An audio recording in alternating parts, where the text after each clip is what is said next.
মধ্যপ্রাচ্যের মরুভূমি থেকে উঠে আসা এক পরিকল্পনা আজ সারা বিশ্বের আলোচনার কেন্দ্রবিন্দু। সৌদি আরব ঘোষণা করেছে ভিশন 2030, এক ভবিষ্যতের নকশা যেখানে তেলের ওপর নির্ভরতা কমিয়ে তারা নতুন যুগে প্রবেশ করতে চায়। কিন্তু প্রশ্ন হলো, এটি কি কেবল অর্থনৈতিক সংস্কার, নাকি এর পেছনে রয়েছে এক গোপন এজেন্ডা? আজ আমরা জানব ভিশন 2030 এর উজ্জ্বল দিক আর এর অন্ধকার রহস্য। তো চলুন শুরু করা যাক। পটভূমি। সৌদি আরব দশকের পর দশক তেলকে কেন্দ্র করেই দাঁড়িয়ে আছে। দেশটির বাজেট, প্রভাব, এমনকি রাজনৈতিক স্থিতিশীলতা সবকিছু তেলের উপর নির্ভরশীল।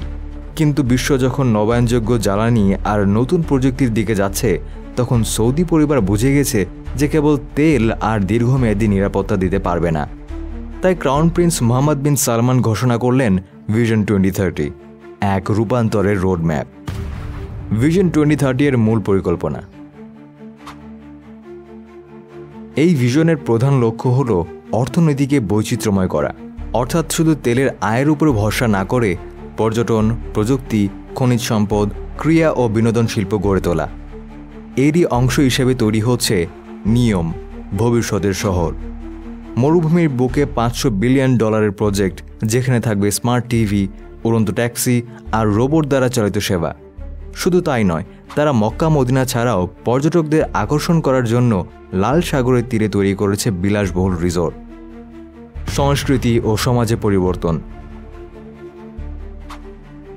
ভিশন 2030 শুধু অর্থনীতি নয়, সৌদি সমাজেও বড় পরিবর্তন আনছে।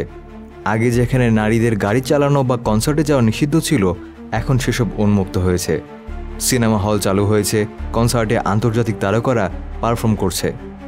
এক কঠোর রাষ্ট্র থেকে সৌদি ধীরে ধীরে পরিণত হচ্ছে এক উদার সংস্কৃতির দেশে, প্রকৃতপক্ষে পশ্চিমা সংস্কৃতির দেশে পরিণত হচ্ছে। কিন্তু এই পরিবর্তন কি সত্যি সংস্কার, নাকি কেবল বিদেশি বিনিয়োগকারীদের আকৃষ্ট করার কৌশল? গোপন এজেন্ডার প্রশ্ন।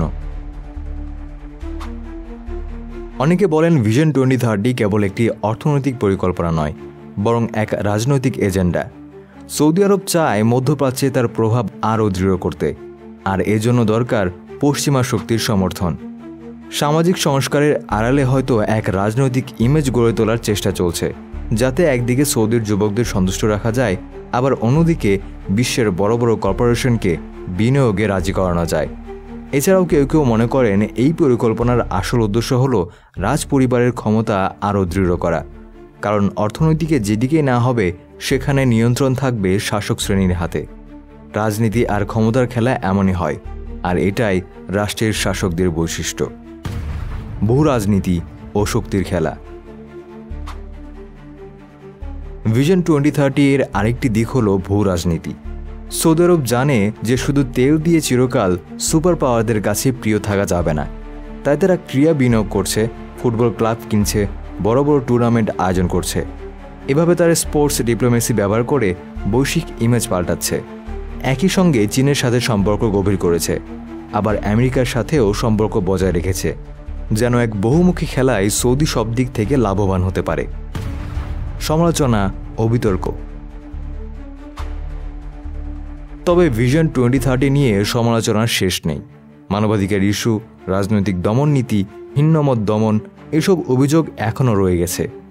সমালোচকরা বলেন, যতই আধুনিক শহর বানানো হোক, যতই রোবট আর বিলাসবহুল জীবন দেখানো হোক, ভেতরের বাস্তবতা পাল্টানো হচ্ছে না। তাই অনেকেই এটিকে গ্লিটারিং মিরাজ আখ্যা দিয়েছেন। রহস্য। ভিশন 2030 কি সত্যিই সৌদি আরবকে একটি নতুন যুগে নিয়ে যাবে, নাকি এটি কেবল অর্থ, ক্ষমতা আর রাজনৈতিক ইমেজের এক গোপন খেলা? হয়তো আমাদেরকে 2030 সাল পর্যন্ত অপেক্ষা করতে হবে সত্য জানার জন্য।